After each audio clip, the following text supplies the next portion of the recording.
Hello दोस्तों, मैं हूं रवि और आपको गाड़ी की हालत देख के पता चल ही गया होगा कि अभी मानसून चल रहा है और मानसून में बिजली गिरने का खतरा सबसे ज़्यादा होता है। दोस्तों, जब भी बिजली गिरती है तब सबसे सेफ जगह एरोप्लेन होती है और दूसरा नंबर गाड़ी का आता है। दोस्तों जी हाँ दोस्तों, आज हम बात करने वाले हैं 4 पॉइंट्स पे बात करेंगे। सबसे पहले तो चलती गाड़ी में बिजली गिर जाए तो आपको क्या करना चाहिए। दूसरी बात करेंगे कि चलती गाड़ी में बिजली गिरती है तो आप सेफ क्यों रहते हो। तीसरी बात करेंगे बिजली गिरने पर गाड़ी में कौन कौन से नुकसान हो सकते हैं। और चौथी बात करेंगे कि आपकी गाड़ी पर अगर कोई इलेक्ट्रिक वायर गिर जाता है या तो बिजली गिर जाती है तो आपको गाड़ी से बाहर निकलना हो तो आप कैसे निकल सकते हो, उसका मैं आपको लाइव डेमो करके दिखाने वाला हूं। तो चलो जल्दी से वीडियो को स्टार्ट करते हैं।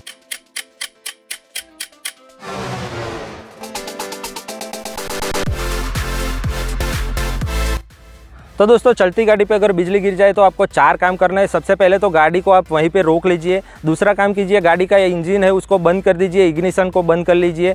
उसके बाद में गाड़ी के जो चारों ग्लास है उसको आप रोल अप कर लीजिए, जिससे क्या है कि बिजली डायरेक्ट अंदर गाड़ी के अंदर ना आ जाए। और चौथा काम कीजिए कि गाड़ी के किसी भी मेटल या तो प्लास्टिक पार्ट को टच ना कीजिए और सीट के ऊपर इस तरह से पाँव रख के आप बैठ जाइए।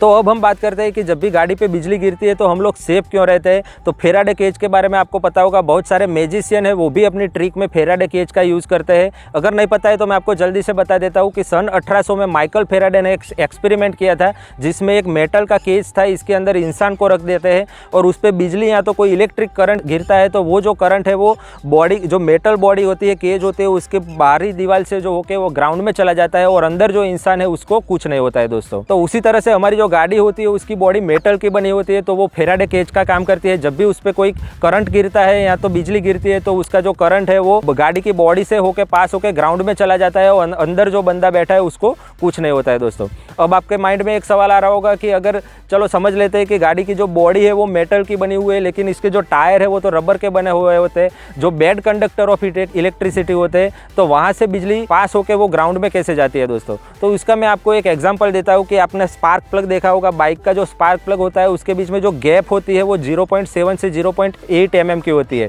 लेकिन फिर भी वहाँ पे हम जब करंट पास करते हैं तो वो जंप करके एक इलेक्ट्रोड से दूसरे इलेक्ट्रोड में चला जाता है।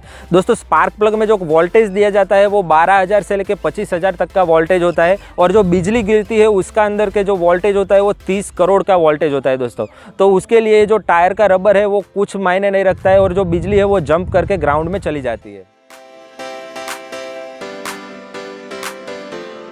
अब हम बात करते हैं दोस्तों कि गाड़ी पे जब बिजली गिरती है तो गाड़ी को क्या क्या नुकसान हो सकता है। तो अगर बिजली की इंटेंसिटी बहुत ज़्यादा है तो गाड़ी का जो सारे इलेक्ट्रॉनिक्स इंस्ट्रूमेंट होते हैं वो ख़राब हो सकते हैं। गाड़ी के अंदर जो वायरिंग की है वो पिघल सकती है। जिस जगह पे बिजली गिरती है वहाँ पे मेटल जो होता है उसका कलर निकल सकता है और गाड़ी के जो टायर है वो भी फट सकते हैं।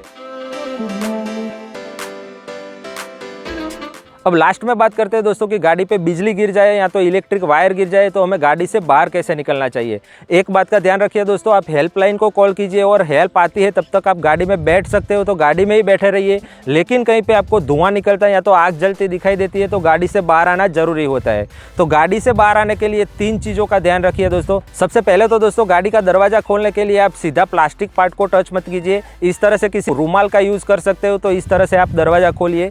दूसरा, गाड़ी से बाहर निकलते वक्त हम नॉर्मली जैसे निकलते हैं गाड़ी के मेटल पार्ट्स को हम टच करते हैं और पहले हमारा एक पाँव है वो बाहर रखते हैं, इस तरह से बाहर मत निकलिए दोस्तों। इससे क्या होगा कि अगर ग्राउंड अभी भी एनर्जाइज है तो वो जो करंट है वो आपकी बॉडी से पास हो जाएगा और आपको झटका लग सकता है। तो बाहर निकलने का सही तरीका अभी यहाँ वीडियो में दिखाया गया है उस तरह से दोस्तों, दोनों पैरों को एक साथ से जंप कीजिए और ज़मीन पर रखिए, जिससे क्या होगा कि जो करंट है वो आपकी बॉडी से पास नहीं होगा। इसमें एक बात का ध्यान रखिए दोस्तों कि आपके जो दोनों पैर है वो पास पास में होने चाहिए। अगर दूर है आपके पैर तो एक पैर से करंट चला जाएगा और दूसरे पैर से निकल जाएगा और आपको झटका लग सकता है। अब दोस्तों, गाड़ी से बाहर आने के बाद भी आप अपने आप को सेफ मत समझ लीजिए और इस तरह से आसानी से चल के मत जाइए। इसमें स्टेप पोटेंशियल हो सकता है और एक पैर से जो करंट है वो पास होकर दूसरे पैर से निकल सकता है। तो चल के जाने का जो सही तरीका है वो यहाँ पे वीडियो में आप देख सकते हो। इस तरह से छोटे छोटे स्टेप लीजिए और पैरों के बीच में हो सके उतनी कम दूरी रखिए, जिससे क्या होगा कि जो करंट है वो आपकी बॉडी से पास नहीं हो पाएगा। इस तरह से आप 20 से 25 फुट चल के गाड़ी के दूर जाइए, उसके बाद में आप सेफ हो दोस्तों। और एक बात दोस्तों, आप मेरे वीडियो को पहली बार देख रहे हो तो सब्सक्राइब का बटन को जोर से दबाइए, लाइक का बटन भी दबा दीजिए, हेलमेट पहनिए, सीट बेल्ट पहनिए, ट्रैफिक रूल्स का पालन कीजिए और सुरक्षित रहिए। मिलते हैं कोई अच्छे से नए वीडियो में। Till then bye bye, take care, love you, thank you very much.